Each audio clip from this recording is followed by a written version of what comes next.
Luther, là, Martin Luther, là, ben, c'est pas un juif. Hein. Ah non, c'est pas un juif. Parce que j'essaie de faire des recherches sur lui. Ben, il n'est pas tellement terrible. Hein. Une exposition berlinoise présente la manière dont les écrits de Martin Luther ont été utilisés dans la propagande nazie ainsi que les relations entre le Troisième Reich et l'Église protestante allemande. Martin Luther est une figure si imposante de l'histoire allemande qu'il n'est pas surprenant que le Troisième Reich ait exploité son nom à chaque fois qu'il le pouvait. Cependant, la plupart des personnes qui assistent aux événements marquant le 500e anniversaire de la Réforme, en Allemagne, ne s'attendaient probablement pas à trouver une exposition éclairant comment les nazis ont utilisé Luther de manière systématique afin de justifier leur politique nationaliste et antisémite. Le choix du site qui héberge l'exposition Les paroles de Luther sont partout. N'est pas anodin, le musée choisi se trouve dans les locaux qui abritaient les quartiers généraux de la Gestapo et des SS. Les documents présentés permettent d'appréhender jusqu'à quel point la figure de Luther a été récupérée. Der Stürme, l'hebdomadaire au service de la propagande nazie, le présente comme un combattant contre l'esprit juif dans l'église chrétienne, et un des plus grands antisémites dans l'histoire allemande. Un autre panneau montre une affiche exhortant les luthériens de Berlin à voter pour les chrétiens allemands, pro-nazis lors des élections dans les églises locales en juillet 1933, quelques mois seulement après l'arrivée de Hitler au pouvoir. En haut de l'affiche, on voit la croix chrétienne avec la croix gammée. Nous fusionnons la croix du Christ avec la croix gammée, est-il écrit. Dégoulinant de terminologie nazie, le texte affirme que le christianisme ne devrait rien avoir à faire avec tout ce qui s'opposait au peuple allemand et à sa race.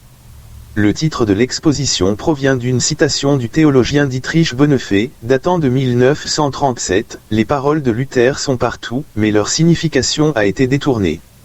Bonhoeffer a été exécuté en tant que conspirateur anti-nazi un mois avant la fin de la Seconde Guerre mondiale en 1945. Un écrit antisémite. Kurt Andel, professeur émérite de l'histoire de la Réforme à l'école luthérienne de théologie à Chicago, a souligné que les nazis voyaient Luther comme un héros à cause de son virulent traité de 1543, intitulé Des Juifs et leurs mensonges. Ils se sont servis des écrits de Luther portant son antisémitisme, afin de soutenir leur cause, explique-t-il à l'agence Religion News Service, RNS.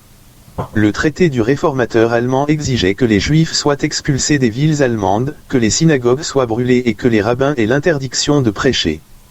Luther est un cas dramatique dans cette situation précise car il rejetait l'antisémitisme dans ses premiers écrits, souligne encore Kurt Andel. Il a toujours pensé que les juifs devaient se convertir, mais il a peu à peu perdu patience lorsqu'ils n'ont pas adhéré au christianisme.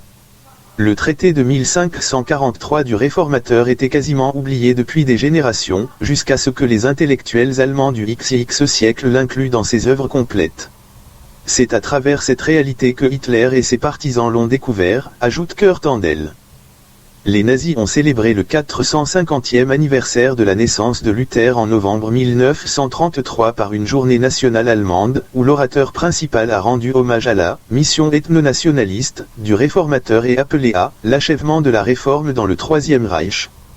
L'année suivante, ils ont fêté le 400e anniversaire de sa traduction innovatrice de la Bible en allemand destinée à un peuple saint, dévoué envers les siens.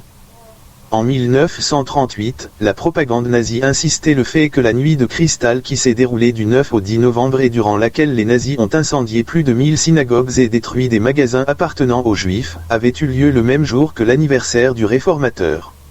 Le 10 novembre 1938, à l'occasion de l'anniversaire de Luther, les synagogues brûlent en Allemagne, écrit Martin Csi, l'évêque luthérien pro-nazi de l'État de Thuringe.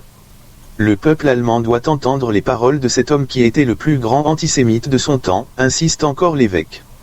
En citant ce tract dans une présentation de l'exposition, le journal populaire berlinois BZ a ajouté « Cette instrumentalisation ne doit pas être ignorée au milieu de tout Adolf Hitler et Martin Luther, antisémitisme, propagande nazie et l'église luthérienne allemande Kindle édition ». Cette analyse relate l'effet de la propagande nazie sur l'église luthérienne allemande.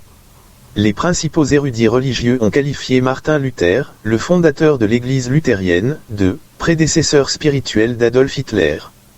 Hitler a utilisé cette association pour encadrer les prononciations antisémites de Luther, qui ont propagé une dissonance cognitive et un silence éventuel parmi les paroissiens.